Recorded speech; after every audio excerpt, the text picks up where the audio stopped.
Welcome to the Cleveland Rock Shop. Every month we do this little event in here with a workshop and the 2x4 Songwriter Showcase. Every month, third Monday of the month in the Cleveland Rock Shop, 15801 Waterloo, down in the Waterloo Arts District.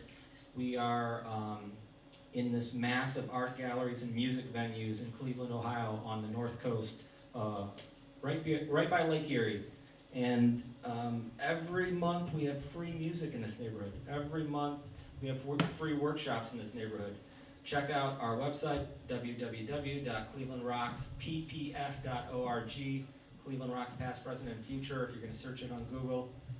And look at our calendar, sign up for our mailing list. We'll send out music news to you and tell you when the good shows are happening. But first Friday of every month in this neighborhood, we have an art walk and a concert called Waterloo Makes Music, where we have 2 free performances on the street, sometimes actually out on the street, sometimes in the art galleries, the clubs, the music store here. So look out for the Waterloo Makes Music calendar next month. It is March 6th in Praxis Fiber Workshop, a beautiful art gallery. This Saturday we have Bright Winter, the music festival here in the Waterloo Arts District. Cleveland Rocks will be sponsoring the stage in the Beachland Ballroom. We'll be featuring several of our artists that are in our music incubator program. There are great musicians at every stage, so check that out. That's this Saturday from 3 to midnight. 2 to midnight? 2 to midnight, right here on Waterloo. The Beachland's involved, the Tree Lawn's involved, Praxis, Millard Fillmore, outdoor stages, Waterloo Arts Cafe, the New Life Fitness Center. I mean, there is music all over the street. I think there's 6 or 8 stages and 30, almost 40 bands and solo artists, so come check that out. But I want to introduce our workshop presenter here. I'm very excited to have Nathan Paul here. I asked him last month when I was at one of his concerts, seeing his amazing live original music, about sharing some of his knowledge that he's gotten over the years of leading several really cool music projects, writing his own music, teaching people all over the city, many who have grown up to be professional musicians themselves. Artist, educator, performer, producer, composer. Very excited to bring to the stage Nathan Paul.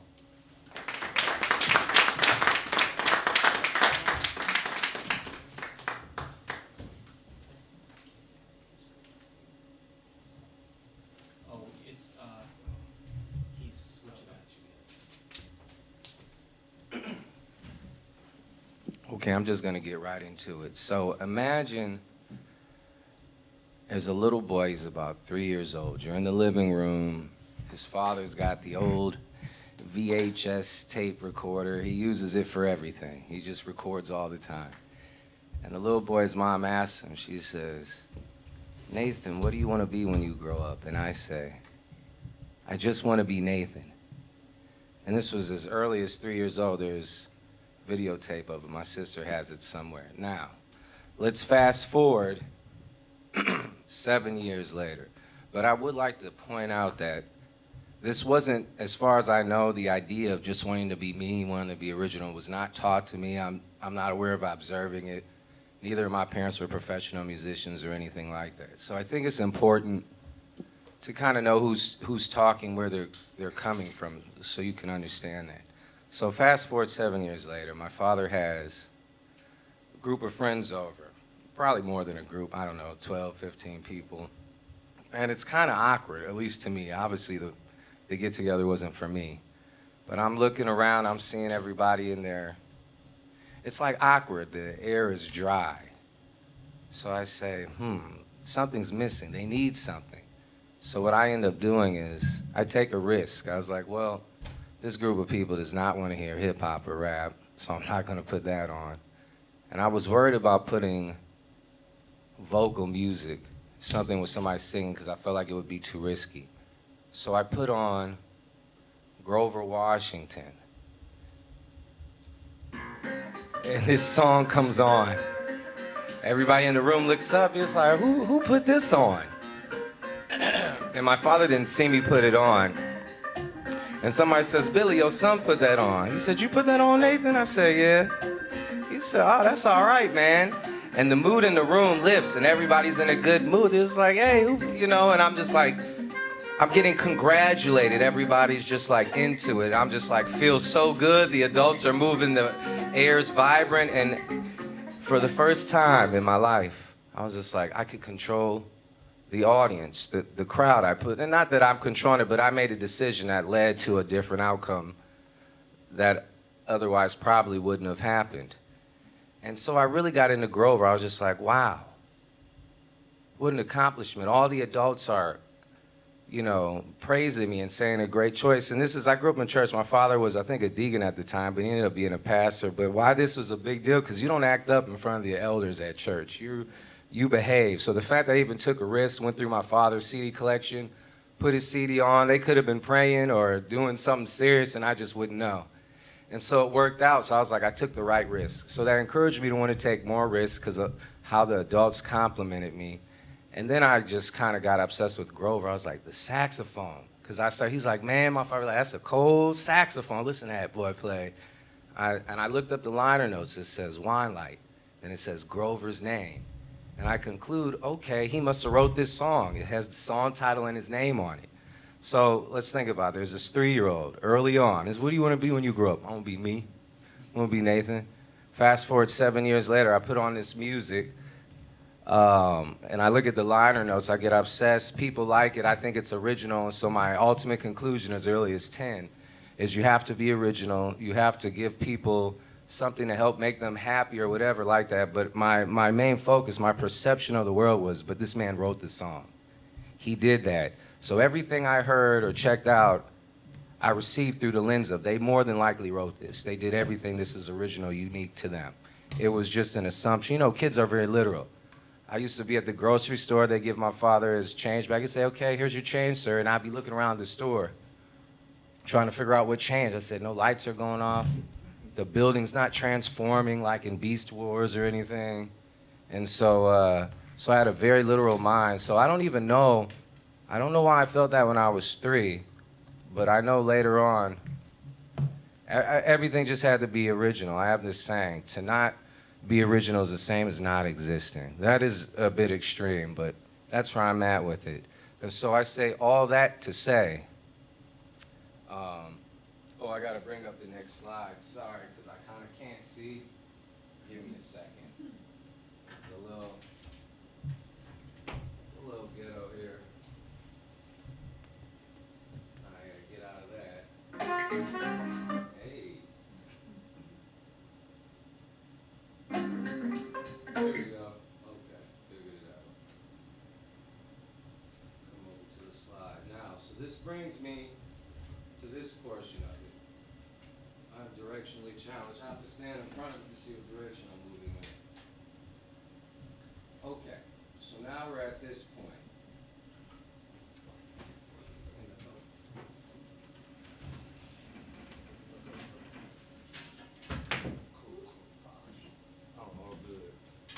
So now we're at this point, talking about being original and my obsession with it. So what I realized was, in order to be original, you need a process in order to be original. So you have to backtrack.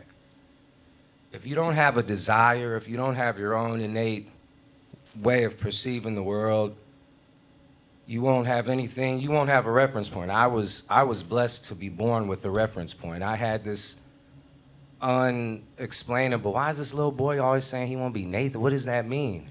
And my sister even says when she hears a song by me, she's like, that just sounds like Nathan. That's some Nathan stuff. And so I backtracked from there. I said, okay, I want to be original.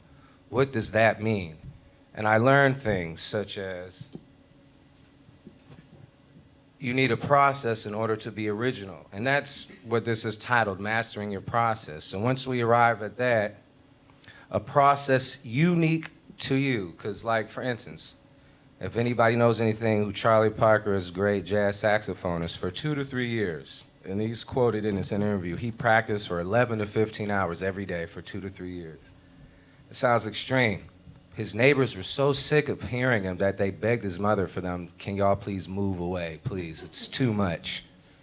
And so some people might hear that story, or students or kids wanting to learn, and they conclude, oh, so I have to practice 11 to 15 hours every day for 2 to 3 years. That's not what that means. That was his process. That's what he discovered had to happen for him in order to give us the music that he gave us. So you're not supposed to really copy somebody else's conclusion.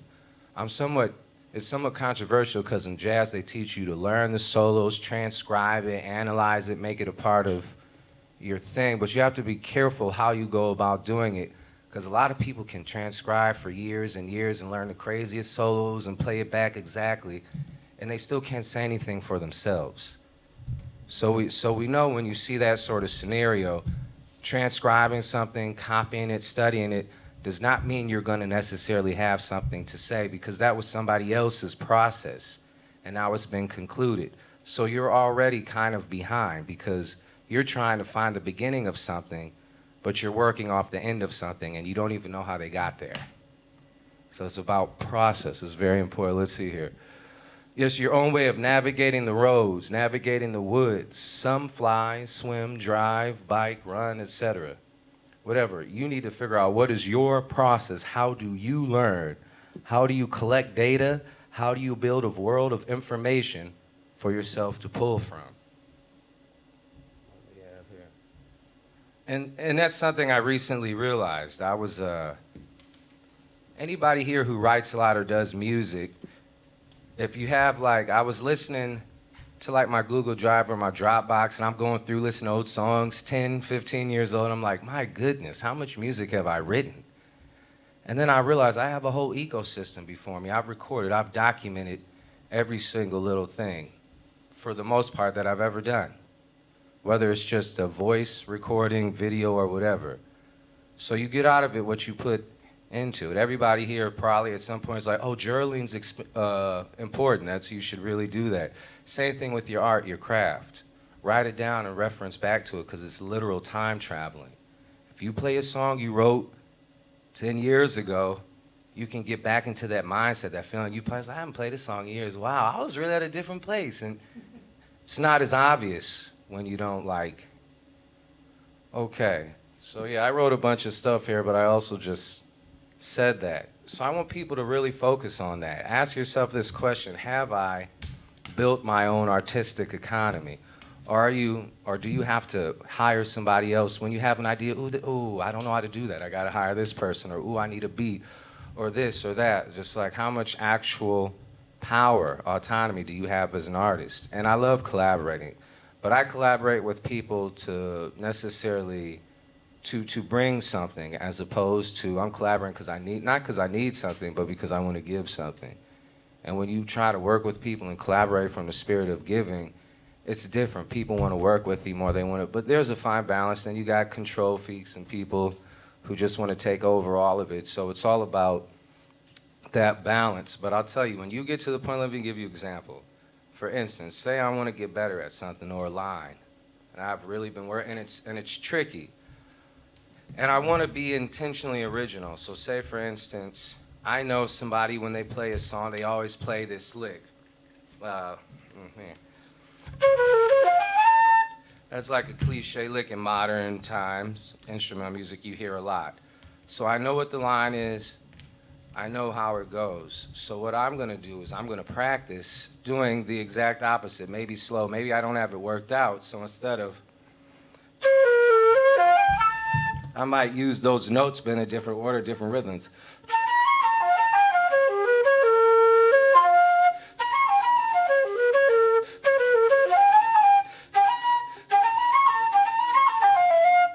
It's pretty much more or less the same notes, but different ordering. But the point in that exercise, that little example, is record yourself, mess around, playing slow. It's I don't have access to that. I can't do that in time. I can't just access that in a moment. But if you listen to yourself practicing, because how do we get better? You put on recording, you put on Bob Dylan or Tom Jones, I don't know, whatever, and you want to figure that out. You want to learn it.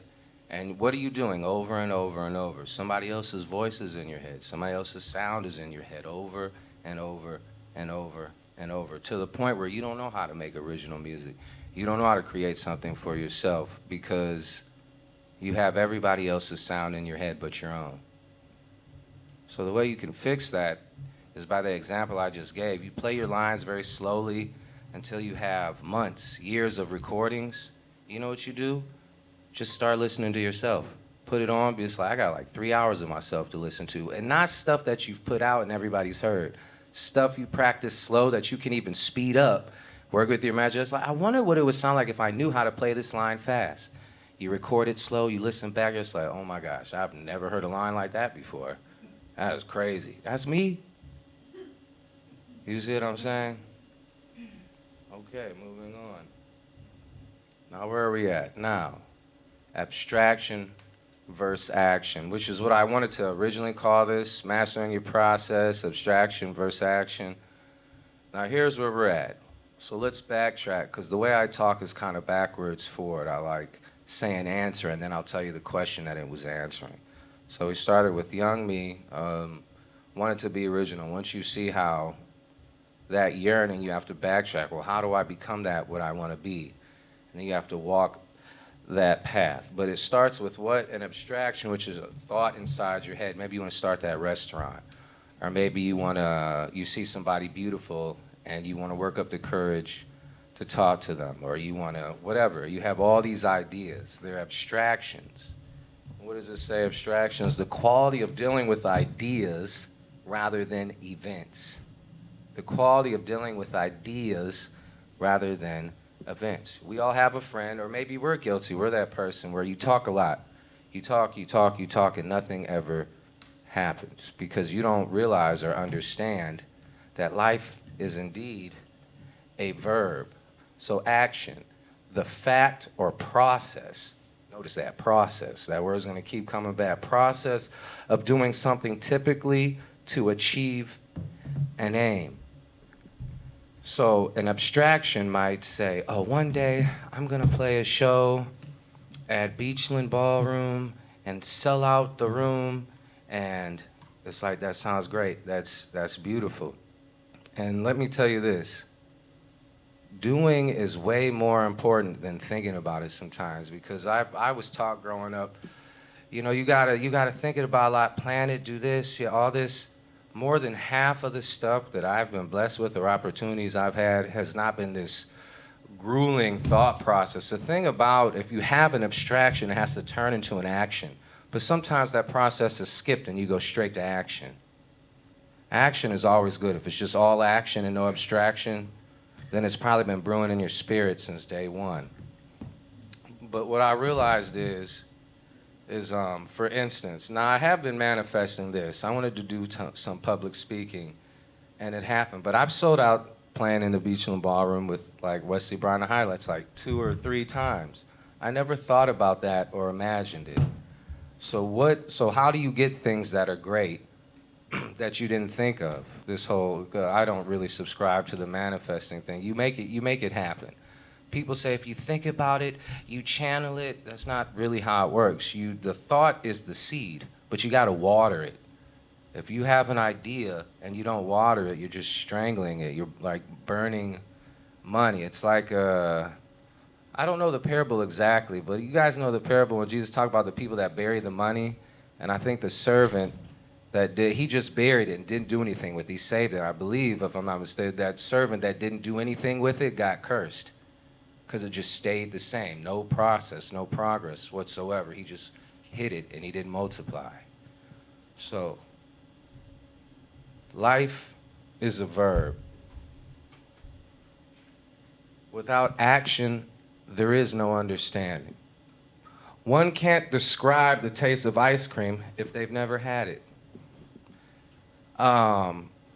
One cannot describe the act of your first love without ever indeed being in love.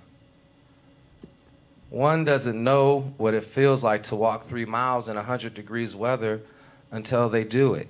This is how life is. No man can ever tell you what the pain of childbirth is. They can tell you how scary it is when they see it, because they don't know what's going on. They can they can talk about it, they can describe it, but they can't you know, it's like when you're talking to a child and you're explaining something, they think they get it, and then when you hear the adult, it like, when an adult says something, it's like when I was young, my father said, don't let a moment of weakness create a lifetime of misery. And I thought I got it when I was young. And then you get older and it like reverberates through the very fiber of your being, as opposed to you ponder on it. You tell you, isn't this a cool thing? Isn't my father smart? Then you're just like, oh, that was just like the big like Skeleton X warning, warning, think clearly, you know. But you take it at a very surface level when you're young because you haven't gone through enough processes. You haven't gone deep enough to know how to receive that kind of information.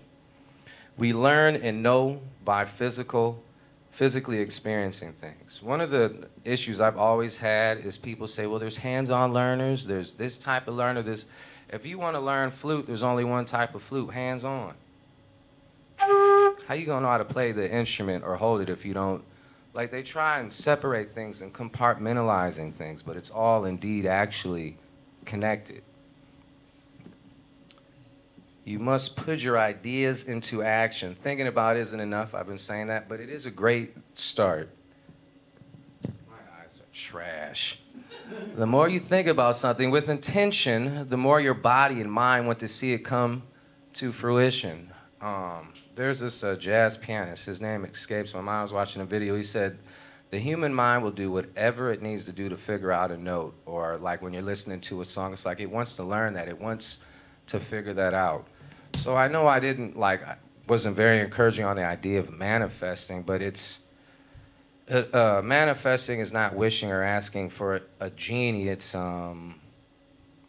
almost like having a motor in a car. If you put the car in park and step on the gas, it's not really gonna go anywhere, but you're still gonna hear the engine rev and do something.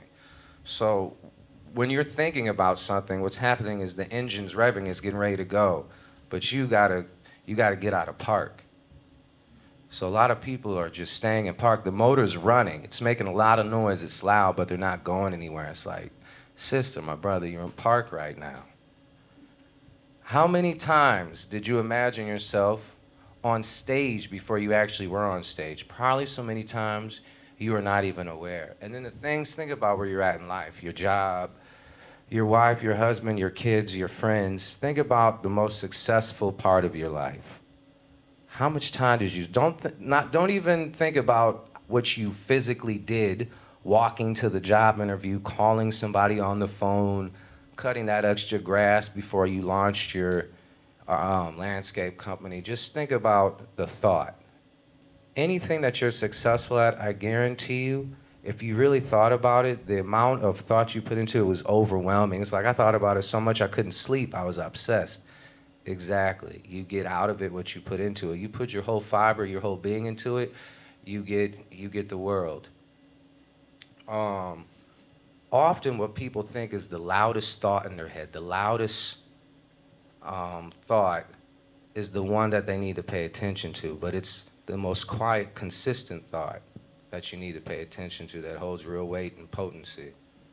So if your loudest thought is, I want to be successful, this, and that voice is clear in your head once a week or every now and then, but the next voice is just like, but I'm not sure, I don't know. But the voice that says, I want to be this is so much louder than the voice that says, I'm not sure. So you're not even aware of how much doubt you have. How aware, how well are you listening? How much can you hear your internal voice? So actually, where am I really at with it? So remember that. Life is a verb, it's an action. It's not enough to think about it. We have to turn our abstractions into actions. Okay. So I'd like to pose a question to the audience. Anybody want to tell me what they believe perfection is? Or an idea, yes. A goal? Okay. Anybody else want to add on to that?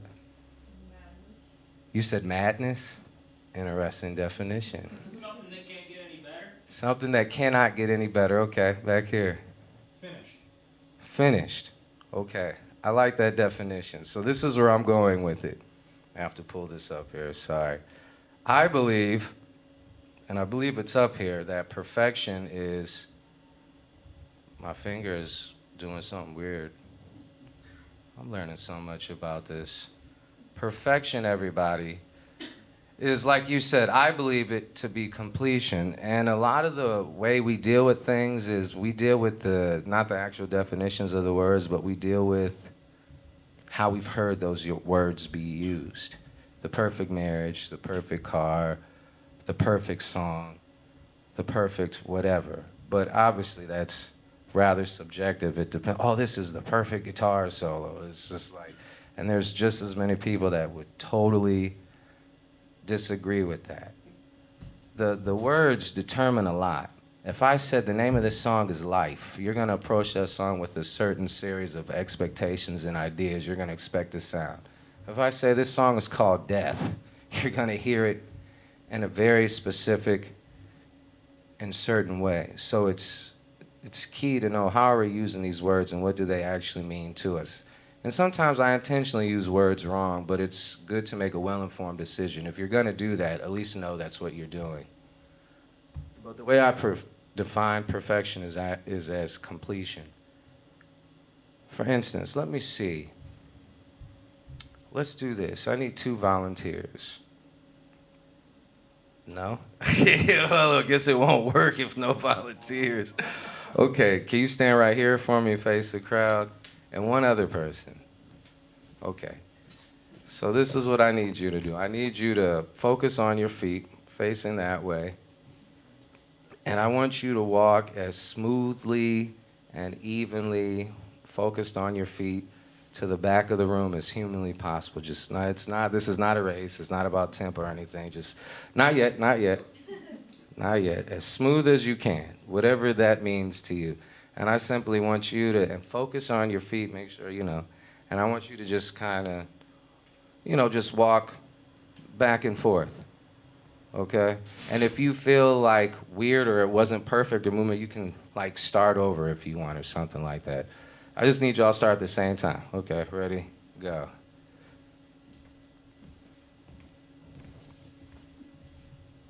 Walk, yep, come back. Do it again. Okay, stop right there. What were you able to observe? Stop. What were you able to observe in that moment about the room when you were walking? Okay, because you were looking down at your feet. And what were you able to observe while you were walking? I did not observe anything. Why not?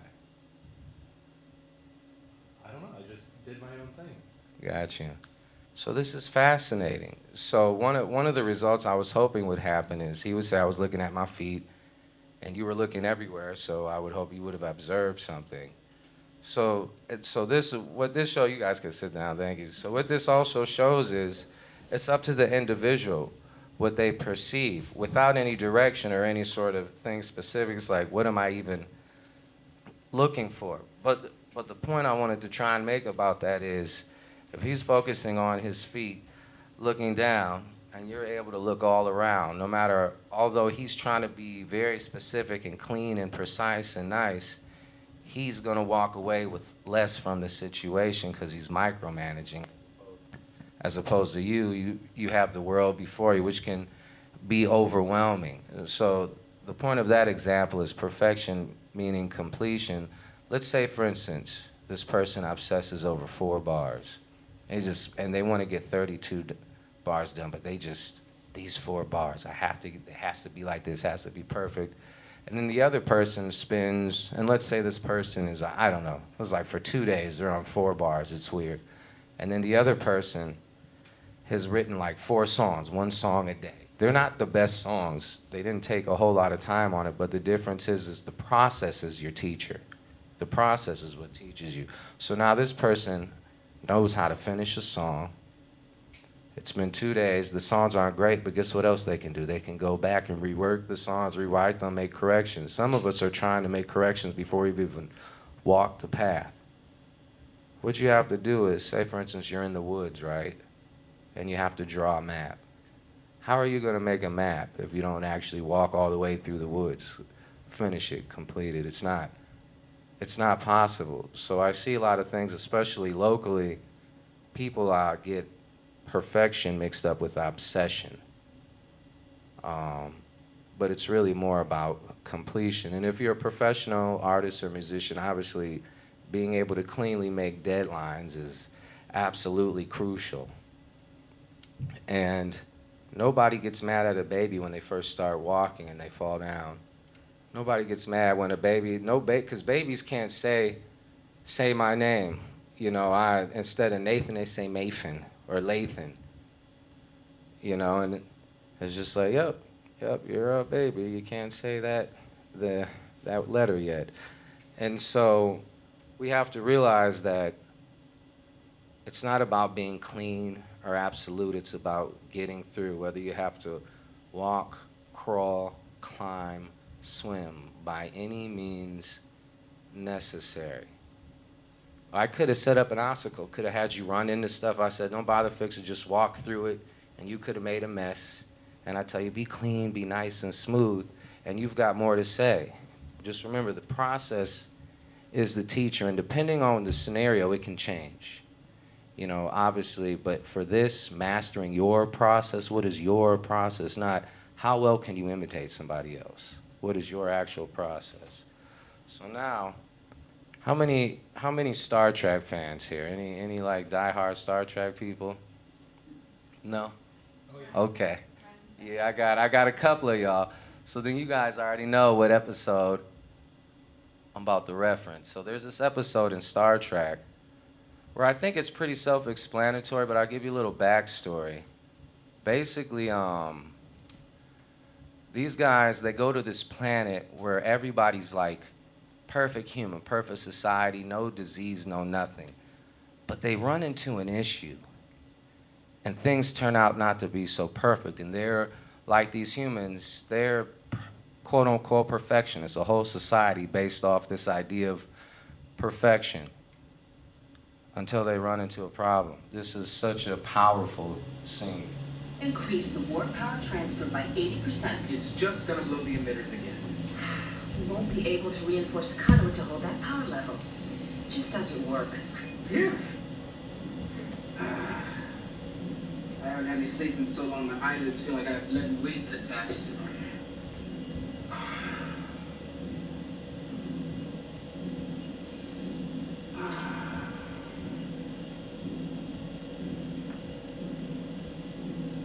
Jordy,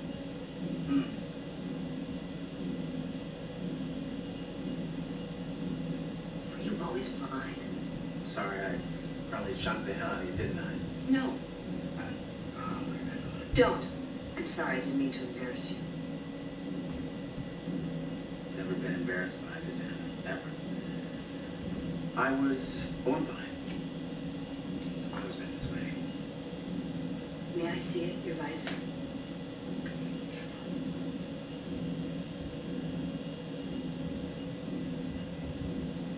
So, guess if I had been conceived on your world, I wouldn't even be here now, would I? No. No, I'd have been terminated as a fertilized cell. It was the wish of our founders that no one have to suffer in life with disabilities. Who gave them the right to decide whether or not I should be here? Whether or not I might have something to contribute? I don't know what to say. Here you go.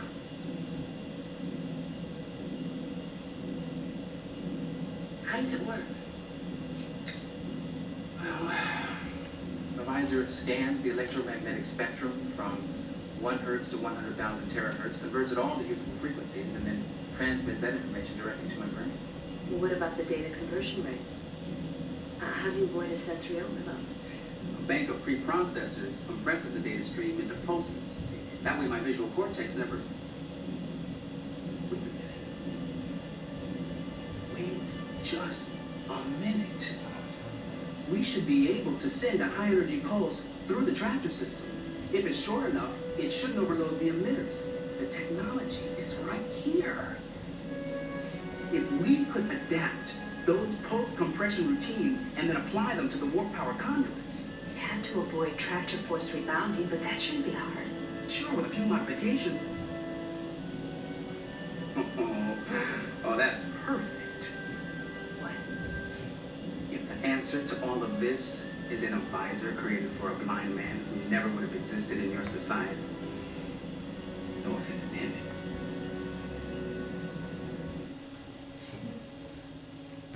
Powerful scene. That kind of changed my life when I saw that. I said, Star Trek's my new Bible now.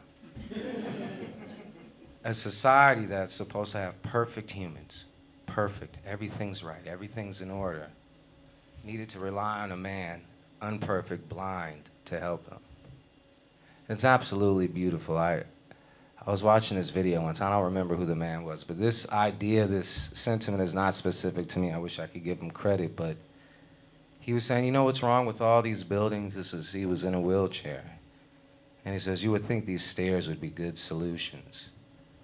But everybody in here has working legs. And as far as I can tell, with my working legs, I can go up a ramp or stairs.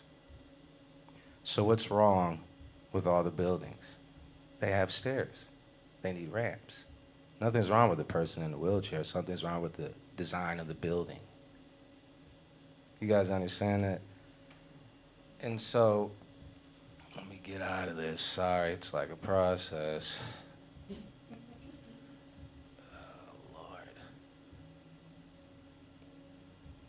So what we have to understand is, and I kind of treat my songs like kids or children. I don't like name my songs right away. Sometimes I have to listen to the songs, listen to what they're saying to me. I play it because some people want to name their kid before they have it. Then when the kid comes out, it's just like, I will respect your vibe. It is different than the name I had in mind, you know? So we start, and so this is about perfection, being a process, mastering your process, being able to carry through. How do I get from point A to Z? Contemplating perfection, you know, what is it? Perfection is completion. Obsessing over 2 bars is simply that, obsession. The process is your teacher. The less processes you have, the less teachers you have, the less moments to learn you have. Don't get stuck at the beginning of the race trying to perfect your steps. You'll get much further with sloppy steps that move forward as opposed to walking back and forth, making sure your step technique is perfect. Perfection is an illusion.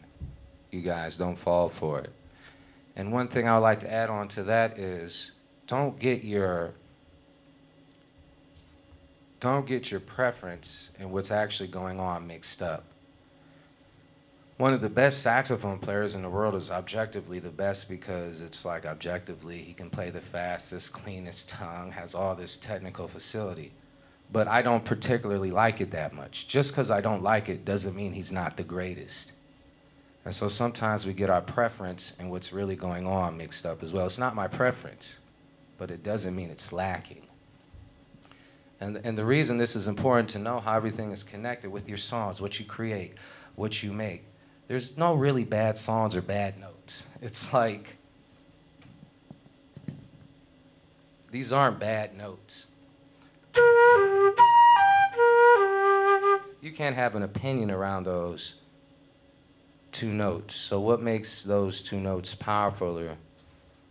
Well, it's experiment. We're all humans. We understand energy. If I do this, but if I do this,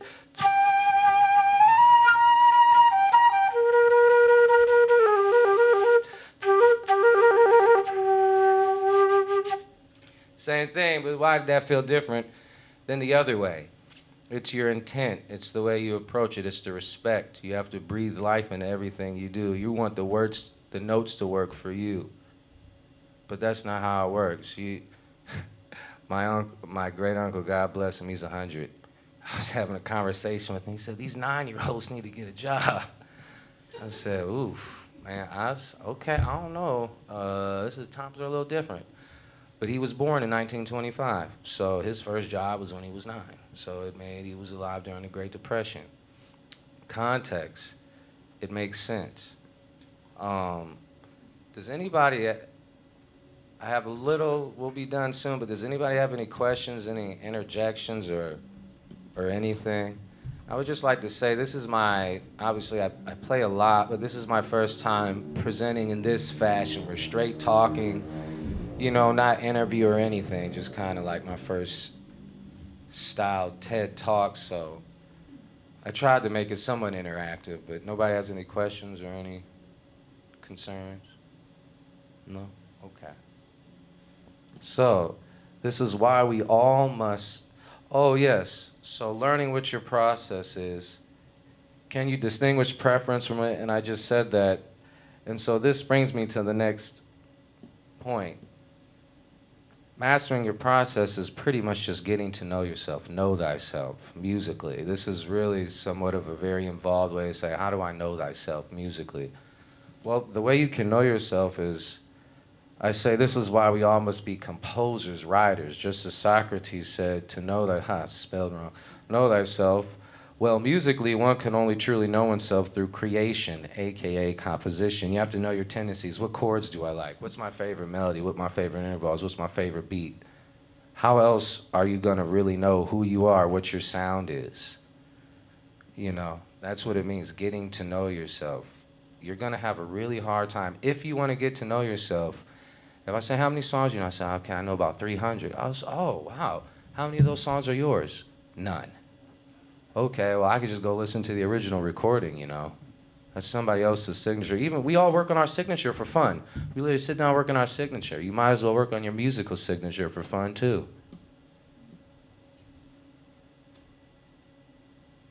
Out of order.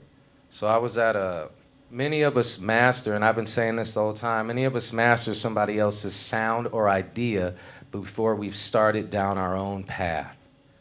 Let's take two students, for instance. They both start at 11 years old. They get to 21. 10 years has gone by. One student, he's a master of the greats, the classic. He's studied everything. He's listened to everything as much as possible. He's learned it all. And the other one, he understands music. They both got their fundamentals. They learned their scales, all that basic stuff.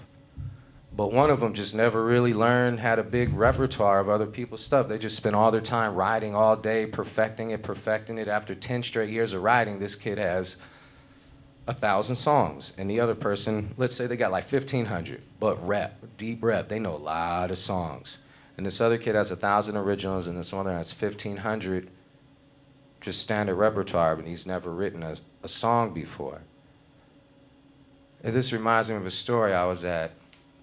I don't want to tell anybody, but I was at a college once, and I saw this famous touring jazz musician, and they were playing. And they were playing their originals most of the night. And I always tell people I play energy, not notes. So energy recognize energy. So okay. Then they go and they play a standard, a classic song. All of a sudden the room heats up. They're cooking. I was like, hey, they ain't play like this all night. They're on fire. They're burning. Best I heard them all night. It was a cover song. I was like, wow, you play originals all night and the best song you sounded on was the cover song. That's strange to me. You shouldn't have let us know that you play other people's music better than yours. You should have left that one alone. But that's the result. It's just like you get out of it what you put into it.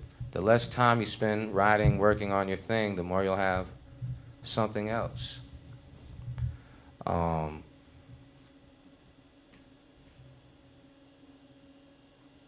And so some people might argue, 10 minutes left here, and some people, I had way more to say than I thought I would. I didn't think I'd get through the whole time. It's quite the opposite. And some people will argue and say, well, if you start a 7-year-old on piano or an instrument, you going on about being original doing this, don't they have to, how can somebody write original music if they have no frame of reference, nothing in them at all? So, and this is what I have to say to that person. I say, if you have learned to walk, talk, and read already, well, whatever skill you add on to that, and keep that in mind. By the time you're 7 or 8, you've heard 100 songs. It's definitely, it would be an addition, what you'd be adding on.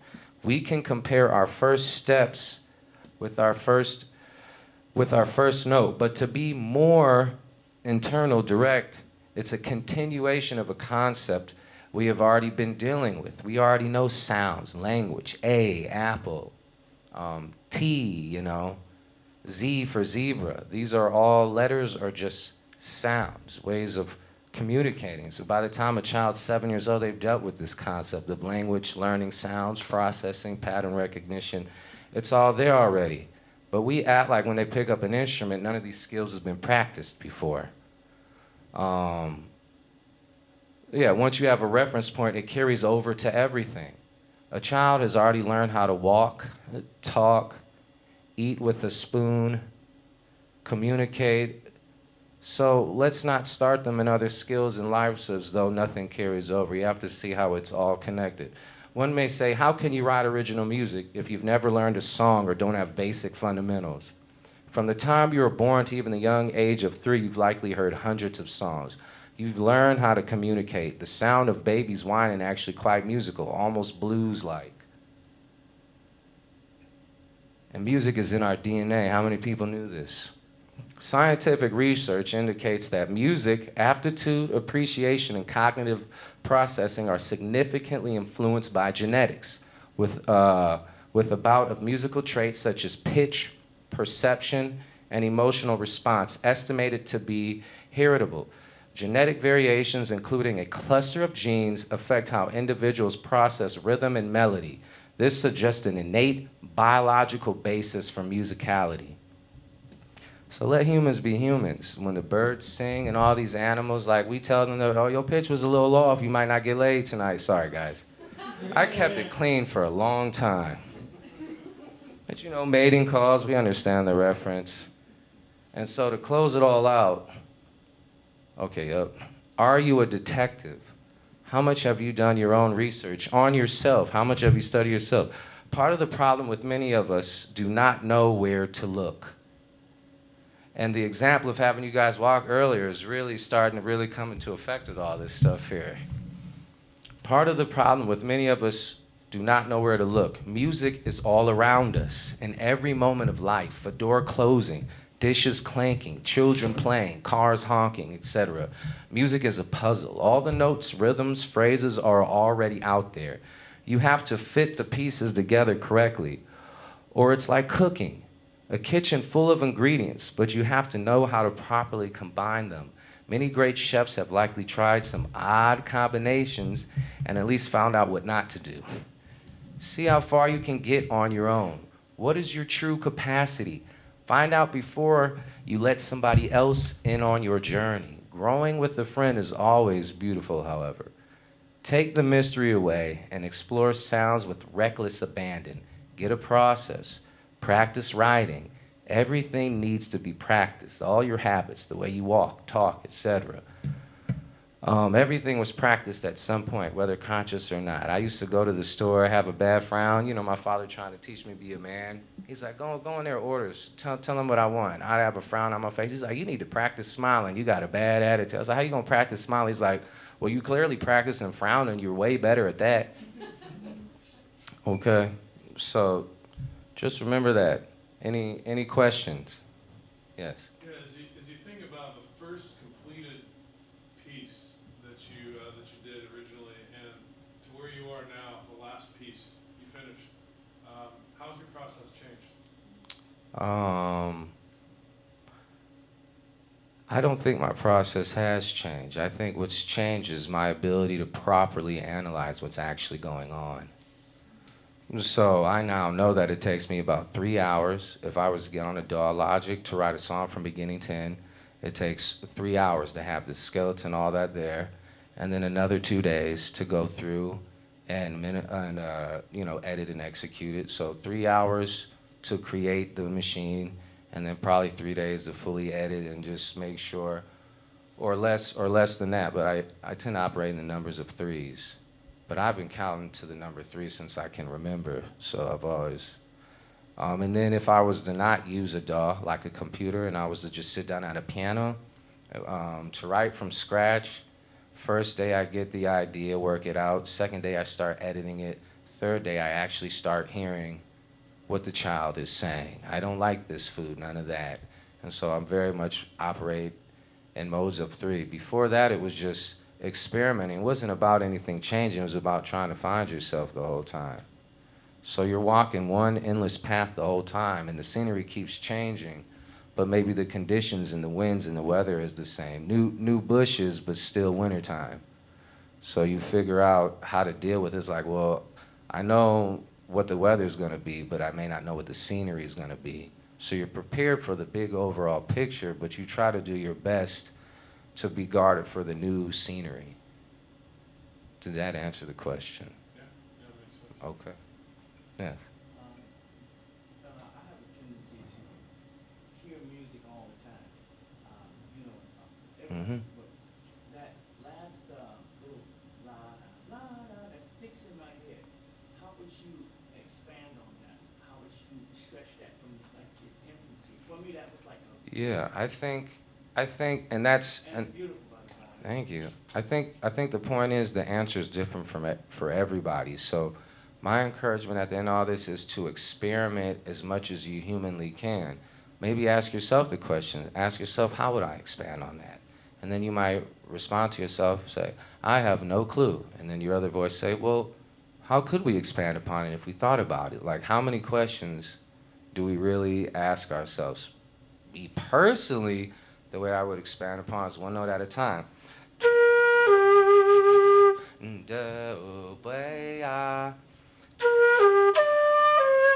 I just heard it.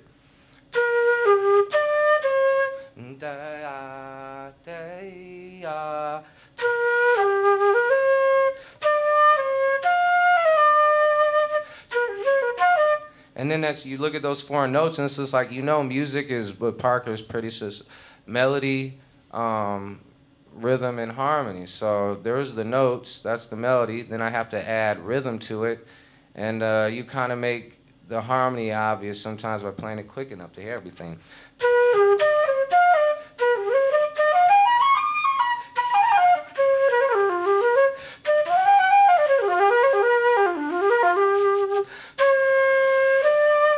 I didn't really change any notes, 4 notes. Oh, 5. And you miss with the order.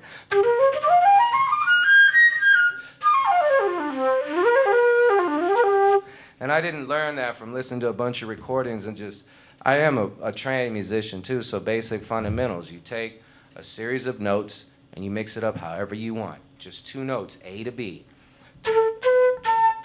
Displace it by octaves.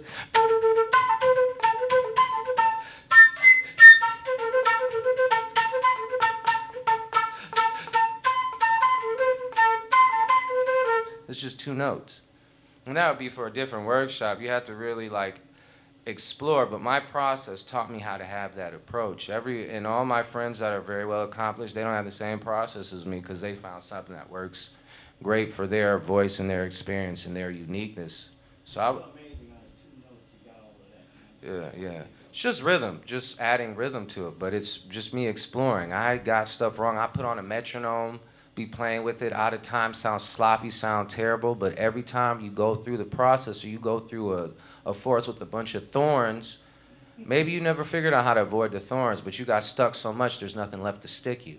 I want to take that home with me if you don't mind. Yeah. You do that. It's just a minor third. No, everybody since the beginning of music has played that interval. We all own it. It's all good. So, okay. Any more questions? I don't want to take up any more time. Oh, we're doing all right. Is that it? Yes. Besides obsession, what's the biggest pitfall to your process? The biggest pitfall to my process is to not complete, to not get through. That's what this has all been about. If I start something and I don't finish it, it's literal musical constipation. It's literally bad for your spirit. It's it's literally like holding in pee all day and then your bladder bursting. Yeah. That's how I see it. That's why it's so important for me to get ideas out. And for me, it's ongoing. It's never stopping. It's like, I'm going to come back to this. So if somebody calls me, interrupts me, I can't get to it.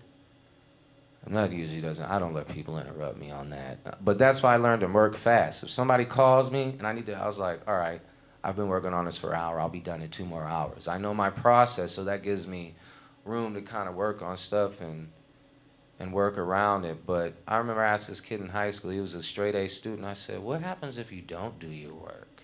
And he says, it's not even an option. I said, so you don't, he's like, not an option. I will never not do my work. And that's not necessarily, I will never not finish a song, but everything's connected. So say I start a song and for some reason I fell asleep and I hit the delete button and I woke up and I was just like, garbage can, oh my gosh. The song's probably still in my head. It's like your DNA, your footprint. What you're doing is when you're writing a song is you're continuing an eternal song in your heart. It's something you can't actually ever forget. You just always work on being able to have deeper and better access to yourselves.